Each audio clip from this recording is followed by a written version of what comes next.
up, everybody, and welcome back to Spoilers Only. Today, we are celebrating Inaya's birthday by discussing one of her favorite movies of all time, Breakin, and Breakin 2, of course. Who could forget about Electric Boogaloo?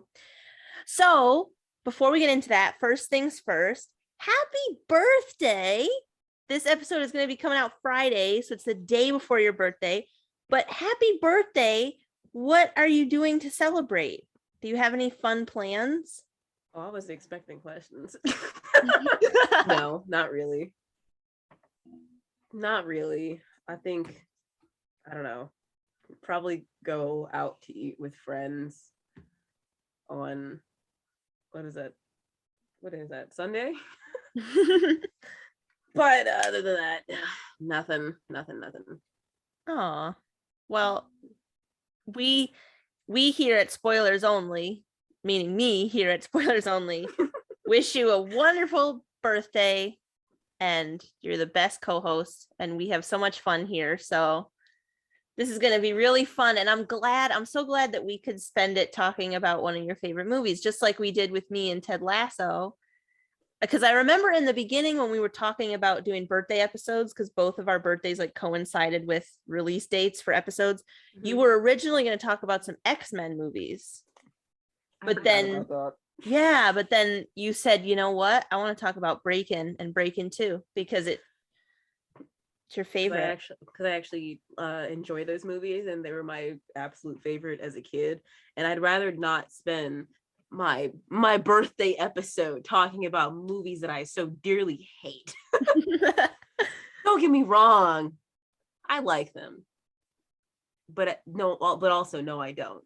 So yeah, and I remember you said that you wanted to that X-Men episode will be like a venting episode, like you'll have to vent about them. So I have books of reasons of feelings against those movies, specifically the third one, but that's, again, we're not here to talk about that. Yeah, expect to see a future episode all about X-Men, but that's not what we're talking about today. Today we are talking about the 1984 masterpieces, Breakin and Breakin 2. Electric Boogaloo. You can't forget about the Boogaloo. So so just a quick background for some people who aren't familiar with the movie. The first Breakin movie came out 1984, and I was really reading about some really interesting stuff about it. So I found out that the film's setting was inspired by a 1983 documentary titled Breakin and Enterin.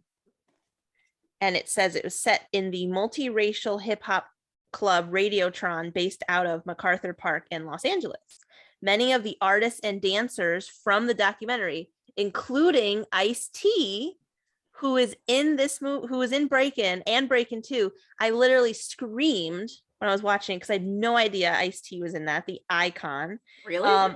And also Boogaloo Shrimp, Michael Chambers, was in the documentary, and then they went straight into the Breakin franchise.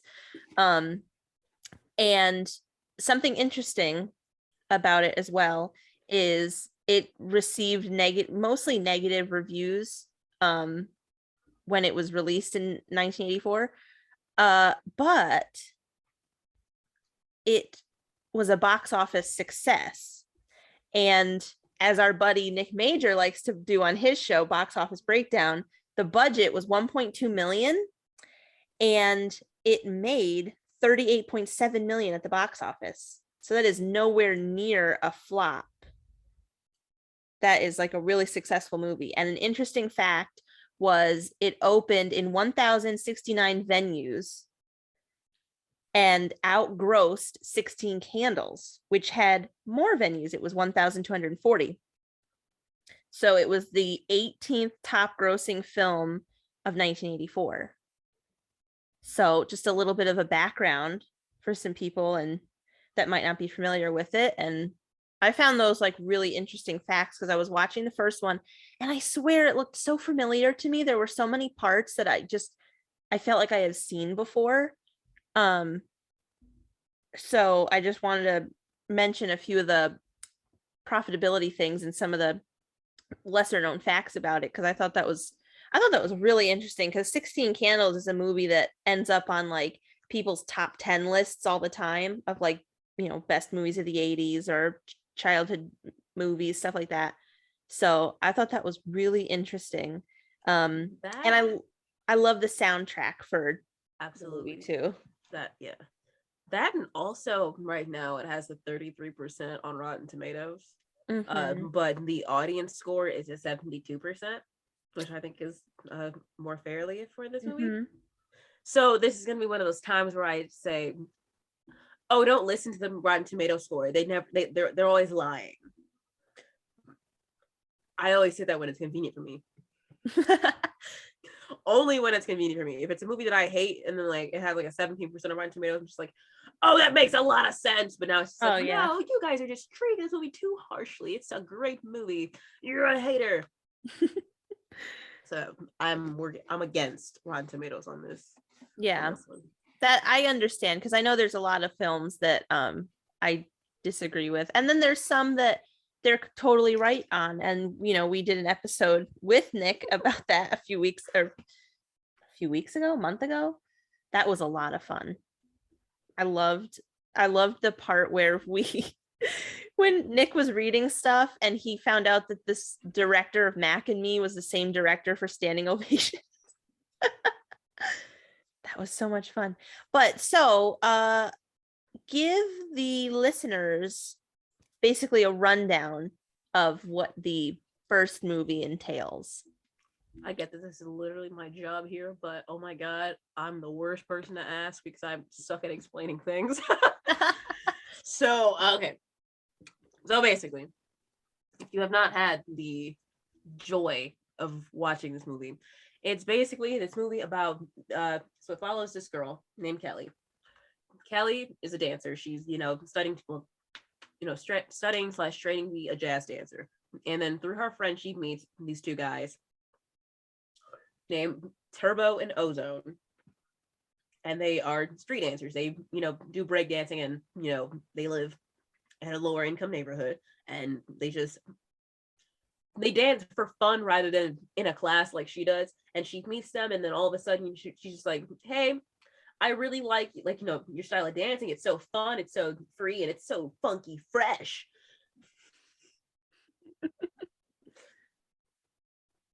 And then she decides, we should team up and we should, blend our dances, and I can help you go against your enemies, because they have this rivalry dance team named Electro Rock, and they're always dance battling in clubs, and unfortunately they lost, and they were like, you know what, if I join your team, you guys will not be embarrassed in front of them again. So Kelly joins the team, and then they come across this contest or competition or whatever that's meant for jazz dancers, and then they end up entering the competition with their style of dance, and with Turbo and Ozone style of dancing, which is break dancing, street dancing.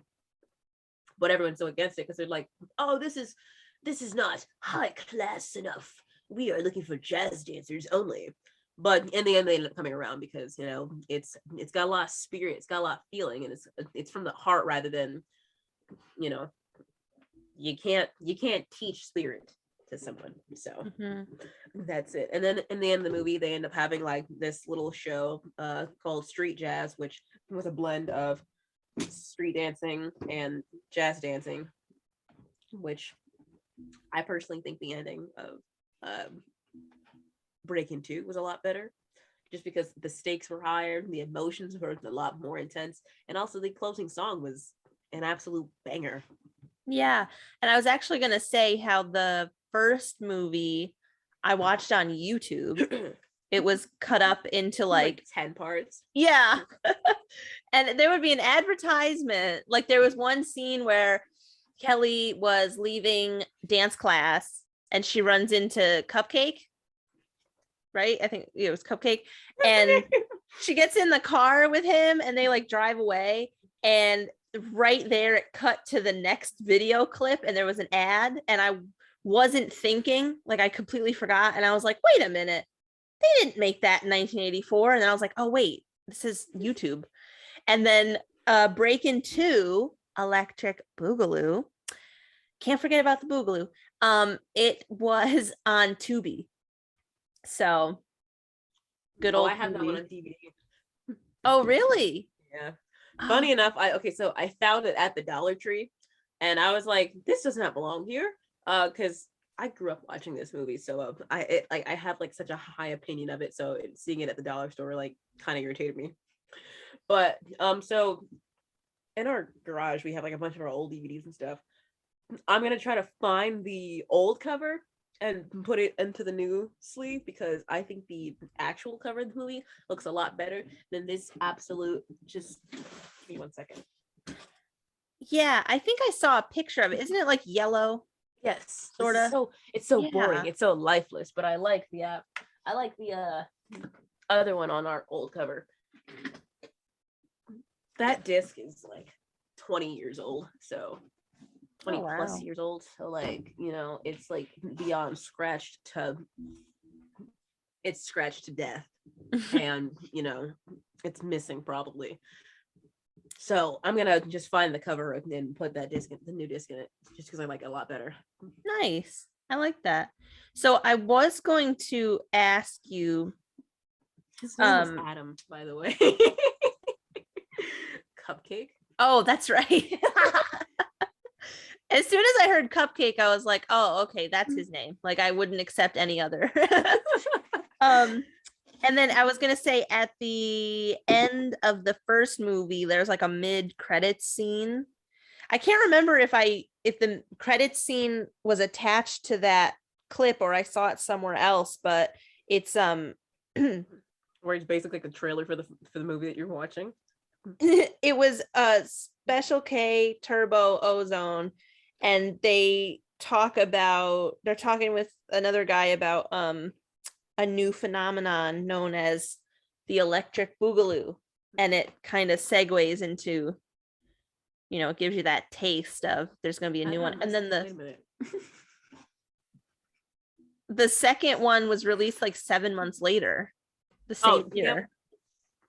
Yep. Yeah. Which, I mean, I feel like that's pretty fast to make a sequel, so they must have already known or they had it in production. They either had it in production or they, like, regardless of, you know, the reception of it, they had plans, because at the end of Breakin' 1, it says Electric Boogaloo coming soon. Right before the credits go to roll.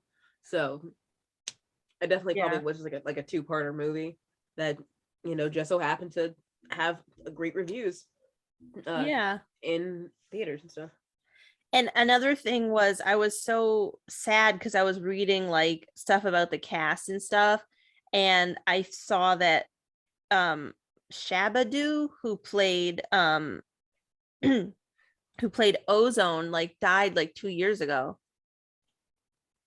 And I was like heartbroken as I was watching it. What? Yeah.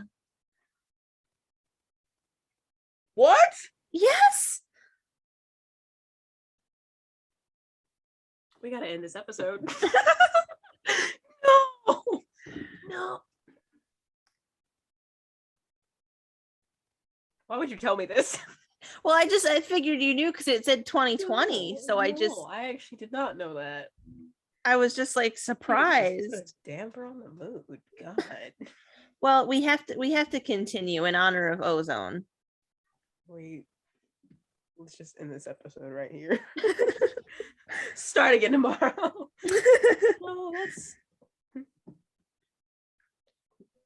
And did you know, I feel like I've just found out all these facts about it. Did you know that there's also like a Breakin' 3? No, there's not. No, there's not. There is not, because when I was like 11 years old, I Googled Breakin' 3 so many times and no real result came up. Okay. So I know for a fact that there is not a Breakin' 3. Well, I think there was supposed to be. Have I got news for you? Somebody's lying to you. No, it's called Breakdance 3 Electric Boogaloo. That doesn't even sound real. That doesn't even sound real. I mean, it's called it's called Rappin' Breakdance 3 Electric Boogaloo. Please And send me a it's screenshot so I can concur with my mom. okay. Apparently, it's a Breakin' 3, or it's like a spin-off, but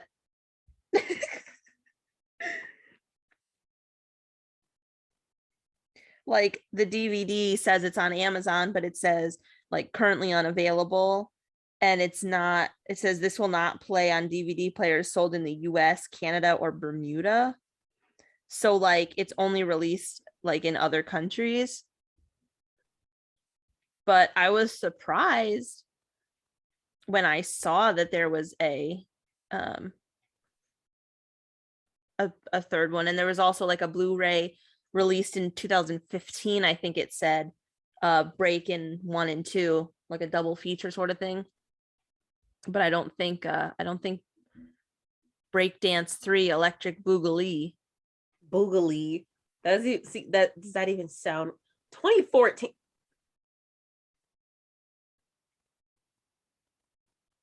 Oh no, this is something else. That's something else. I'm like, what? 2014? Now you know it's not real. Because now what was that? I saw something moving out of the corner of my eye. What? No, somebody's lying. Somebody's lying. Somebody's lying. I mean, I don't know, because oh, here, all right, I just looked it up. I looked up Breakin' 3 and I got a result for Rappin'. Somebody is a liar. It says Rappin', aka Breakdance 3 Electric Boogaloo. The film is also known.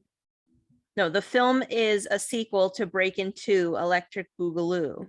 I'm on the Wikipedia page, and listen, it says another sequel was made but had an unconnected plot. Therefore, it does not matter.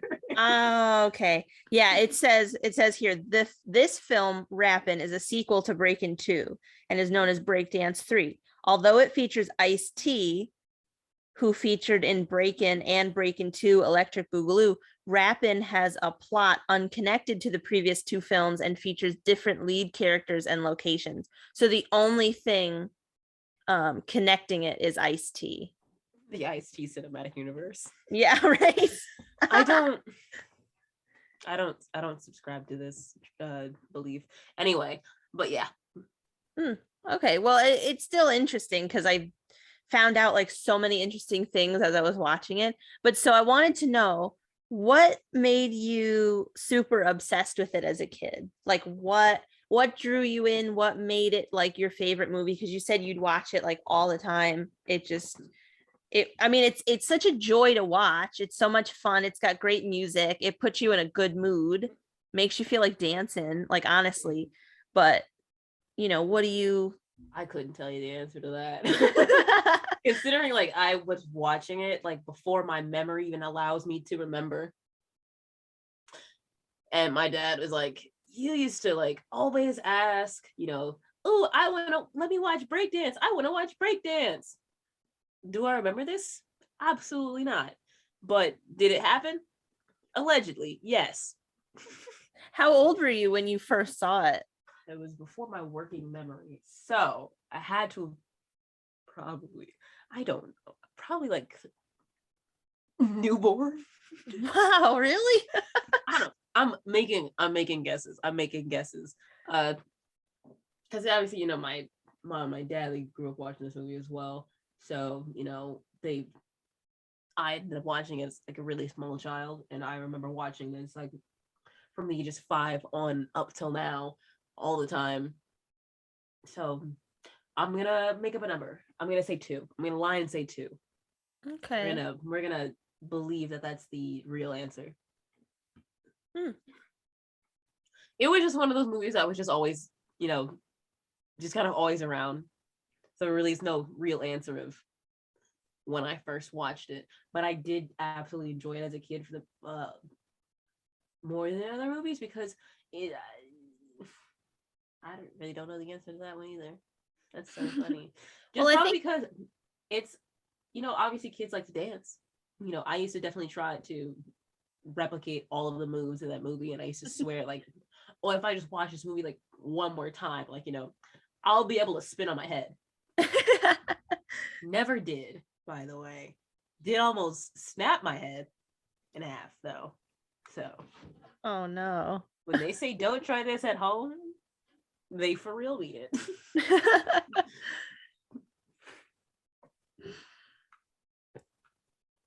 Yeah, I was gonna say like how you describe it and just like, the joy, because I mean I watched it and like I said earlier, I know I must have seen the first one or part of it.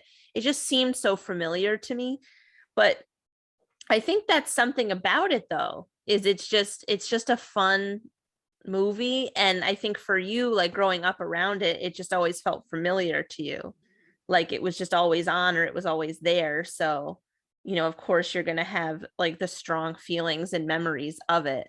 I think, okay, so there's this running joke that I had with my dad that, Turbo had like miraculous powers that nobody ever discusses at all, even like within the movie. Because let's get this. First of all, in the first movie when he's dancing, while supposed to be sweeping outside of the store that him and Ozone work at, he starts like levitating the broom, right? Nobody says anything. Second movie, dude falls down a bunch of concrete stairs, bangs up his body, he's in the hospital, broke a couple bones. 2 days later, he's walking and just rips off the casts. Miraculous healing? And nobody says anything. Turbo healing. Goodbye. But like, what was the thought process behind this? I get that the broom thing was probably just, it's and also in the second movie, how he's dancing on the ceiling. Yeah. It's just completely just glossed over.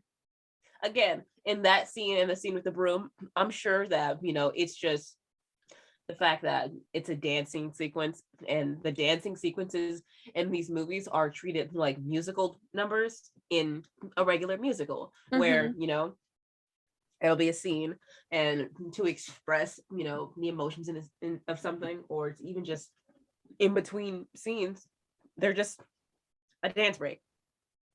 Same with a musical. But it's more fun because, there is such this, like, this loose style of dancing where it is just you make up your own moves just based off of what you're listening to. And you just move freely. And it's fun. It is fun because I used to swear up and down that I was a professional breakdancer as a kid because I watched these movies so much. Ozone, taught a class at Miracles in the second movie. I used to watch those scenes and analyze them and go, all right, I can do that. I can do that. And I could, okay. So I also wanted to dress like Ozone and Turbo as a kid. So I really am upset that I I don't now for the most part, but it's just I used to like so strongly want, like, when I get older, I'm gonna dress like that because that's so cool. And it's true. They were honestly so cool. Yeah, I think it's definitely a very underrated movie or movie duo, because it's funny because like how I mentioned how like it outgrossed 16 Candles, even though it had a lesser amount of venues. Everybody just always talks about like The Breakfast Club, The Goonies, St. Elmo's Fire, 16 Candles, like all those just 80s movies that are always on those lists. But there's so many I feel like that are underrated, and this is like the top of the list. And I was going to say another one of my questions for you was, because you said you mentioned how you liked the ending of Electric Boogaloo better than the first ending. Do you have a preference on either movie, or do you just like them both the same? I like them both the same because I would more than likely be watching them both in one sitting. Okay. every single time. Yeah, because it is sort of like a part 1 and part 2, because each movie is only like an hour and 30 minutes, really. So it's just like, I mean, it's both movies are less time than the new Batman movie. So I would say go watch the Breakin movies. Oh yeah, I definitely am watching them both in one sitting. Always have, always will. Just because you can't watch one and then not watch the other. Also, just because they're such good movies, they're such fun movies. Everybody Mhm. loves a dance movie. So, and I think Breaking 2, they make a lot of good points that they want you to gloss over with Kelly, but I'm not going to. Now that I'm old enough to recognize that this is weird, we're going to talk about this now. So, in the second movie, we see that Kelly is rich. Like, her family's rich. They have money. They live in a mansion in California, of all places. So, when they're so at least, in the first movie, Ozone's just like, hey, stop trying to make, stop trying to get people to see this our thing as one of your things. Stop trying to commercialize this, basically, because the whole movie, Kelly is just like, hey, we should enter this contest, this competition or whatever, this thing, and go dance on a stage with all these other, like, trained dancers, and then they're the riffraff. And they're the guys who learn on the streets, because when you do live in the streets, back in the 80s, people express themselves in artistic ways through hip hop and dance.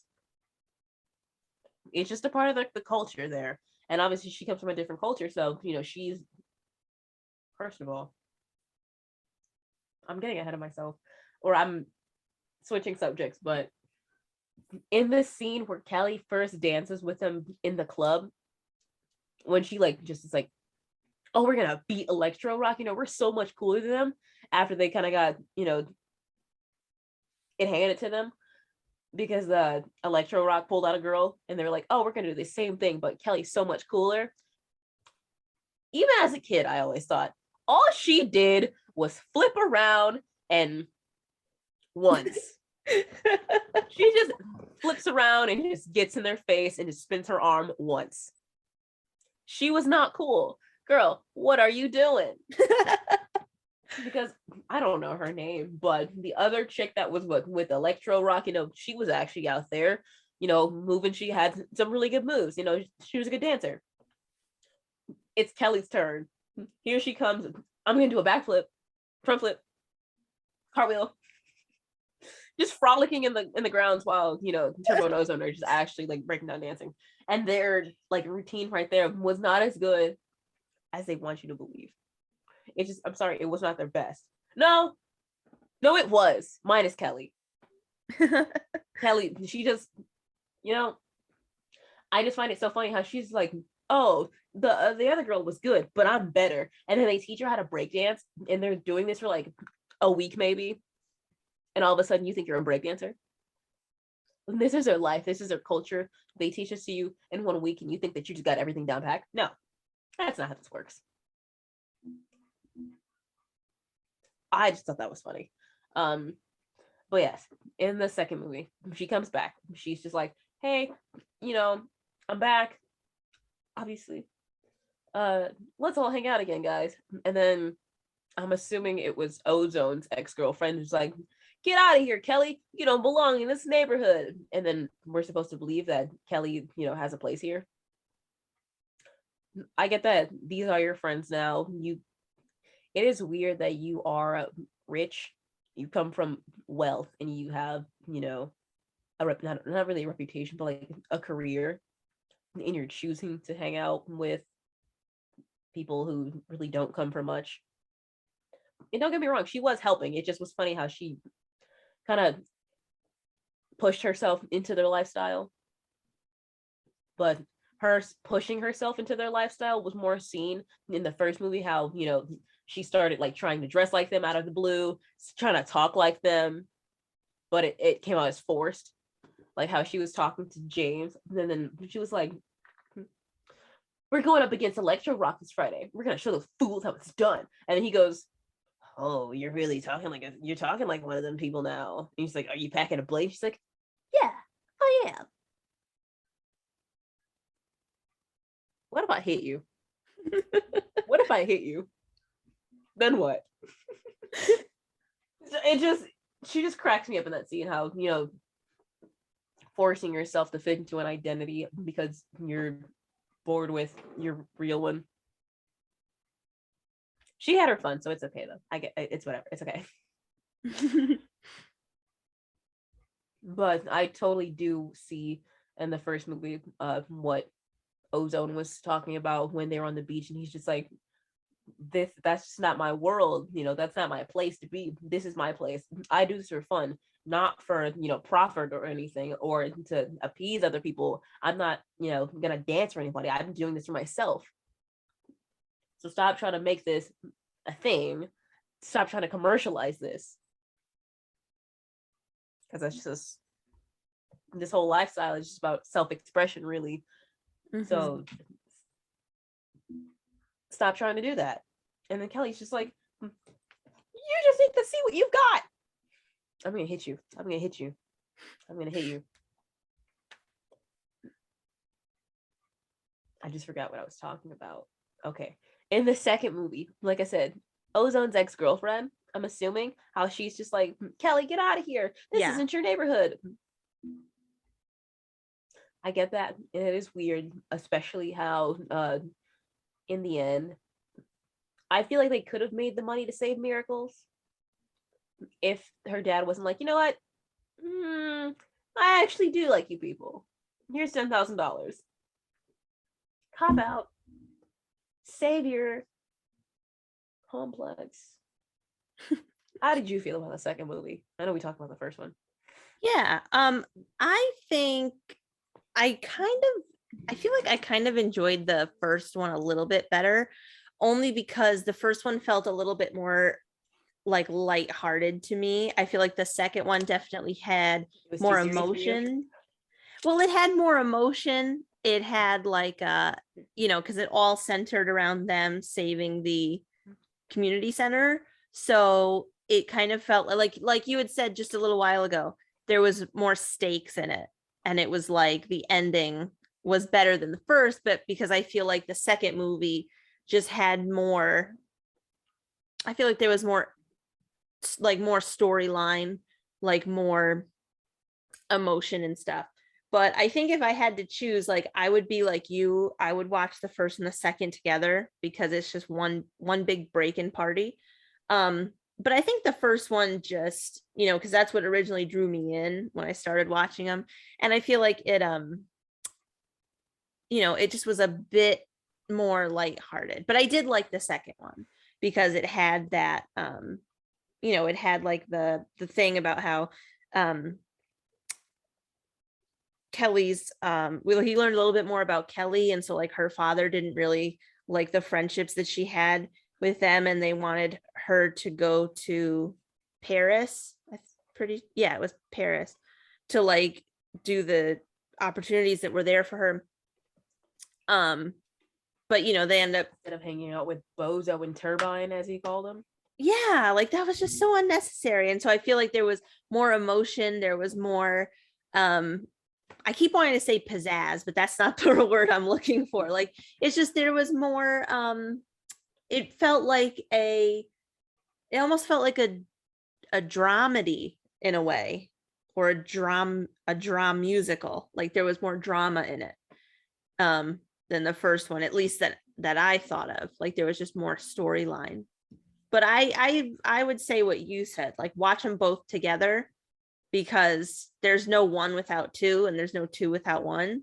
So they do have two different vibes, because I don't know, watching the second one, it feels like a separate movie, just because the first one, it focuses more on, you know, Kelly meeting Turbo and Ozone and them dancing together. And then the second movie is just about, I'm going to explain the whole plot for those listening. The second movie is just about, you know, Kelly comes back from dancing and stuff from out of town or whatever, and then she hooks back up with Turbo and Ozone. And it turns out Turbo and Ozone have started working at this community center called Miracles with this other guy named Byron who runs the place.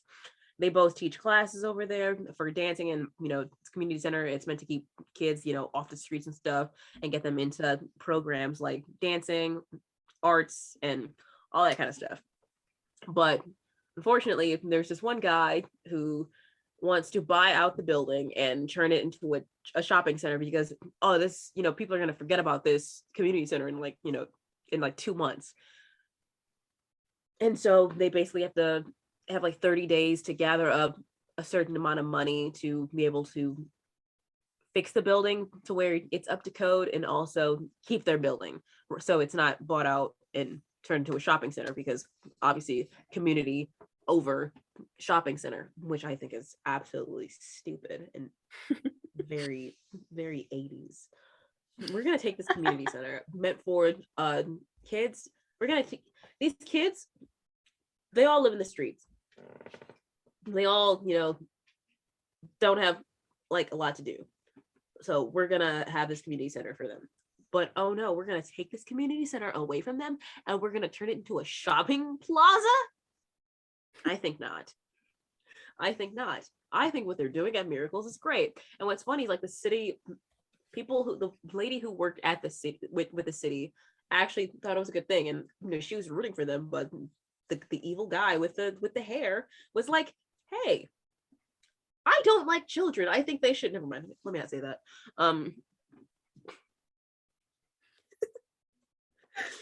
I almost got out of pocket. I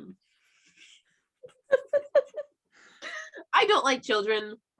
I'm gonna throw them back into the streets because this building is musty, funky.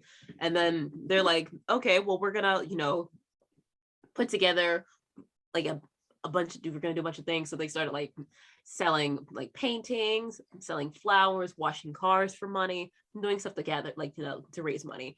And then they decide to put together like a little benefit show. So, they got all like the works, like dancing, just all kinds of entertainment for like everyone from across the town, from across the city to come enjoy and donate money so they can raise the money. And they end up getting the money because they got like they were almost there. They're pretty close. They're pretty close. But then in the end of the movie, Kelly's dad, I almost said Chloe. Who is that? Kelly's dad comes around. So the whole movie, he's just like, hey, I don't like the fact that you're, hanging around like these street people. You have so much going for you. You have so much potential. These aren't your people. Stay out of them streets, girl. You're a professional dancer. These are street dancers. Get out of there. I don't like them. And so the whole time he's saying this, in the end of the movie, they end up seeing, by they I mean Kelly's parents, they end up seeing Kelly on TV dancing. He's just like, you know what? I think what you guys are doing here is actually really good. You guys are actually really good dancers. So I'm gonna donate some money and basically help you reach your goal. And they donated the rest of the money to them. So they got their goal. They reached the goal and they got to keep the building. So Miracles got to live on. Mm-hmm. And they had some pretty sick dance numbers in the movie. Yes. And also we got to see Turbo dance on a ceiling for a girl. Ooh.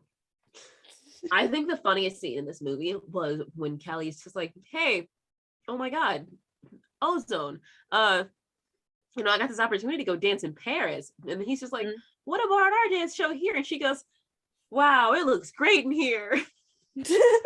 Why would you change the subject? He's like, hey, don't you care about us? That's a great painting, don't you think? Stay on topic. Because he made a great point. I get that you do want to further your career, and whatnot, but the stakes are higher here, and I think that you need to stay. You're talking. You put yourself out there. You said you were gonna, put together the routines and whatnot, and they're like, cool. And then all of a sudden, you're like, hey, I'm gonna go to Paris, France, not Paris, Texas, Paris, France, to go dance. So forget you guys. Forget the fact that I'm your dance partner and I'm like probably gonna have like a major dancing role in this routine. Doesn't matter. I'm gonna leave. I'd be pretty upset too. And that also goes to show that she just wasn't from that side of town. I get it would be great to go to Paris to go, for a job opportunity, but you abandon them without notice. Well, you're about to abandon them without notice. And the fact that you take your dad over community, it goes to show that you just really aren't. Your heart's not in it, Kelly. That was going to lead into my next question, which was, did you have a favorite character in the movie? And by the way you were describing her, I'm going to guess maybe it wasn't Kelly. I actually did not feel this strongly as a kid. This was just, what I observed the last time I watched the movie, since I'm not a wee little child. I don't know why I said it like that, but it was always Turbo. I don't know. I don't know why. Turbo was my favorite character. So yeah. Yeah. Again, I like Turbo and Ozone because I just thought they had great style and great moves and just style. They're like, I was gonna say brotherly chemistry, but I remember asking my mom about what their relationship was, because it just wasn't clear in the movies. So they're not brothers, but they're just two guys who live together and kind of adopt each other as brothers. Hey, it's Inaya. Just jumping back in to correct myself because I just realized that Kelly's parents didn't donate 10,000. They actually donated $50,000 to, Miracles, with, pretty big difference, but then it only supports the point that I was trying to make about it feeling like a bailout or a cop out rather than believing that they could have raised the money on their own, which they totally could have and almost did, because if you pay attention to their little goal meter throughout the last chapter of the movie, it grows greatly within that short span of time. And they were very close to finishing when you compare it to how much money they made throughout that day. Ozone denying the money in the first place was definitely a pride thing. He says that kind of, but also, it's because, you obviously want to believe in yourself and believe that you can do great things and whatnot, even if they do sound wild or outlandish. But it also is because when they initially offered to donate the money, it was to keep Ozone and his crew away from Kelly, because they thought they were gonna corrupt her or whatever. So sorry, your daughter's ambitious and she gets to let that flow with the other creative and ambitious individuals that she met before, but whatever. Jeez, man, back to the episode. Yeah, because in the first movie we see that they're living in a garage. And I get that they are supposed to be from the hood, so it makes sense that if they're on their own, they're gonna set up shop wherever they can. Mm-hmm. So in the little shack, and they move on to a bigger shack with rainbow painted interior and just a lot of windows. And I still don't know what their second house was supposed to be, with their nice Murphy wall bed setup where Turbo likes to dance on the ceiling for his We're just gonna gloss over that. But yeah, those two were definitely the highlights of the movie for sure. And also shout out to Ice-T, because that was a really unexpected surprise, because I had no idea he was in both of them. Growing up, that's all I knew him from. Really? Yeah. That's crazy. I just never it was weird because I grew up with SVU, so I watched him on there, and I grew up with his music as well. So it was just so weird to see him in something other than Law and Order, because I was just so used to it. And this is the first movie that I see him in. Yeah. So my last question for you, because I know I've had a lot of questions, because I've been excited to dig into why this is your favorite movie and all your memories and stuff, was in honor of, because I remember in the first movie when they were talking about dancer street names. If you were a dancer, what would your street name be? I'm not answering this. Big Worm. I love it. Big Worm. Just because those are the first two words that popped into my head. Big Worm. I like it. I think for me, I feel like obviously Spooky V, because that's what I'm known as, like, everywhere. But if I had to do something completely different, I think Big Worm. I'm gonna go with Blue Raspberry. What? It's different. And it's funny because that has nothing to do with dancing. Like, you say Big Worm, like the worm is a dance Belly move. flop on the floor. That's my only move. No, like, but at least it could make sense. Like, that's what I thought of when you said it. Like, Blue Raspberry, that's just like candy, I used to do the worm a lot as a kid. Yeah, me and my brothers used to do the worm a lot as kids. That's like a lot. We used to get on the floor and just I'm probably gonna do it when I hang up too. Just to see if I still got it. Like, we used to make pretty good waves. We used to make pretty good waves. So. By the way, I don't hate Kelly. She just bugged me a little this time around, but it was like a real big check your privilege moment, because it's just like you just don't get it because you're not from around here, and that's okay.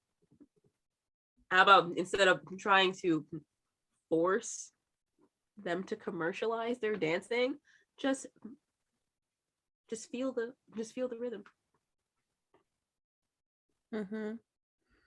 Well said. Yes, feel the rhythm. Because yeah. But the soundtracks, oh yeah, yeah, love them. I love it so much, and I think the soundtrack of the second movie is better, to be honest.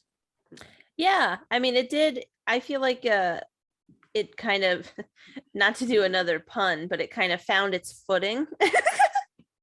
Get it? I'm gonna hang up now.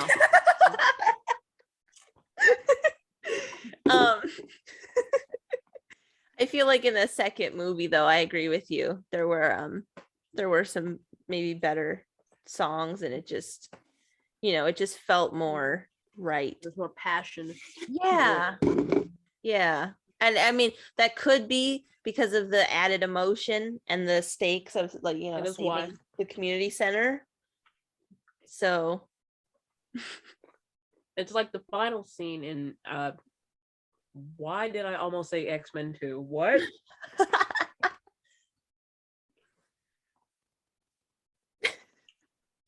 That was weird. Breakin 2. The final scene. There is just something about the mixture of, they reach their goal, they get to keep miracles. And I like how they didn't continue the movie in the show, like the aftermath. It's just like, hey, they reached their goal. You can assume what happens next. Goodbye. Yeah. And I think it's a perfect ending. I think more movies should end like that instead of dragging them out. Like, leave stuff to people's interpretation. It's a good choice. It's not always as bad as you might think it is. But anyway, and in the movie, we see, they reach their goal. Balloons are shooting out of the sky from their little place, and then I cannot think of the singer's name, is singing in her funky blue suit about believing in the beat, and then credits roll as it switches back and forth between frames of her singing and the balloons shooting through the sky, and everyone's happy. It's such a feel-good movie, and that scene just makes me feel so good too, because first of all, I absolutely do adore that song. Secondly, they got to keep miracles. Yeah, and that was the whole goal of the movie. That was what they set out to do. I'm probably gonna make my friends watch those movies this weekend. As you should. You know the scene where Turbo falls down the stairs? Mm-hmm. You can see, if you pay attention, you can see that they obviously they use a stuntman, but you can see the stuntman's face. I don't think I noticed that. You should watch the scene where he Okay. falls down the stairs and pay attention to the stuntman's face. It's definitely not Turbo. Yeah, that's it. Well, That's my little fun fact. do you have anything else you'd like to add about Breakin and Breakin 2, Electric Boogaloo? I feel like I spent the most of this episode talking in circles, No. but that's okay. It's the we're brain. But no, overall, I'm gonna wrap it up. My absolute favorite movies as a kid. I saw this tweet a while back that was like, everybody has that movie that they will defend like with their whole life. Sure, the tweet was mostly talking about like horrible movies, but you know, these movies are objectively good, and I do absolutely love them. So this is my movie that I would defend with my whole life, and my dad knows this. So, And I was going to say thank you for like introducing it to me, because it's definitely an all-time favorite, because I haven't seen a movie, even though this was back in the 80s, but I haven't even seen a recent movie that is so feel good and just happy and actually has like a happy ending, like a lot of movies. And another thing is, thank God there was no sequel or no remake that we know of. Was knock there? on wood. There's no real wood in my room. Here, I got it. Okay, cool. Because don't say that. Don't say that. Well, I know. I mean, we're in the middle of Reboot City, as we've discussed many times before. And I think New Reboot City needs to be hit with the nuke. Because stop it, make it stop. I've had this conversation with my dad several times before. That I think that I've had this conversation with my dad before, where movies that should not get remakes. I'm sure I've said Breakin. He thinks this movie called Band of the Hand. What? It's called Band in the Hand. Band of the Hand. Band of the Ham? Hand. Oh, Hand.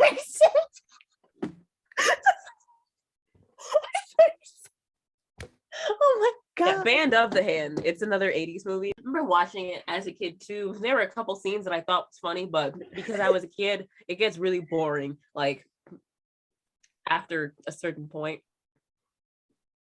But that's just because it was more story focused and not punchline focused. And obviously, I don't care about the story as a little kid. I just thought they were funny before. Mm-hmm. But yeah, he thinks that movie should never be remade unless like he's the one making it. And I'm like, I feel you, dude. I feel you because I'm the same way. I feel like if certain movies that I love or hate get remade, I need to be a part of it so the real artistic vision can come to life. But I think that this movie should never be remade because it just would not make sense. It's perfect the way it is. Doesn't need to be touched. Okay, so the movie came out like during, I'm not gonna say the height, but also from the heart of breakdancing and that era of hip-hop culture. If it came out now, it would feel like you guys are trying to make a timepiece and it just won't have the actual authenticity because it's not produced within that era. You guys are trying to dive back into memories or whatever. So if you try to remake that movie, I'm gonna hurt you. This has been your warning, Hollywood.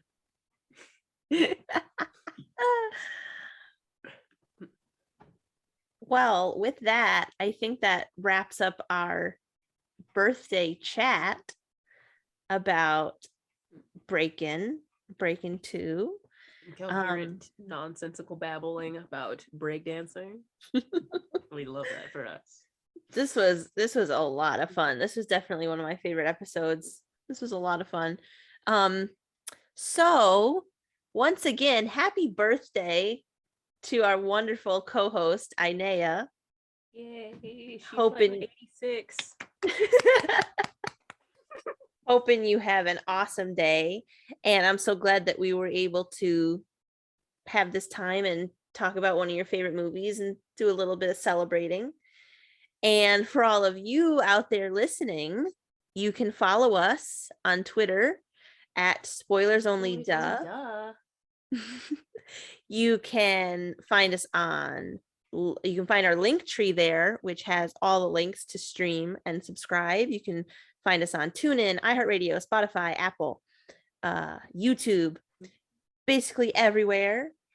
Inaya, do you have any final words? No. No, nothing from me. Watch Breakin', both of them. You know, it's a real good time. It really is. So, and if you don't like it, you're a liar. You're a liar. You're a liar, and I don't like liars. So, Yep. Get wrecked. I hesitated so hard. Well, thank you everybody for listening to this super, super fun episode of Spoilers Only. This is Big Worm and Blue Raspberry signing off. Never say those words again. And this has been Spoilers Only.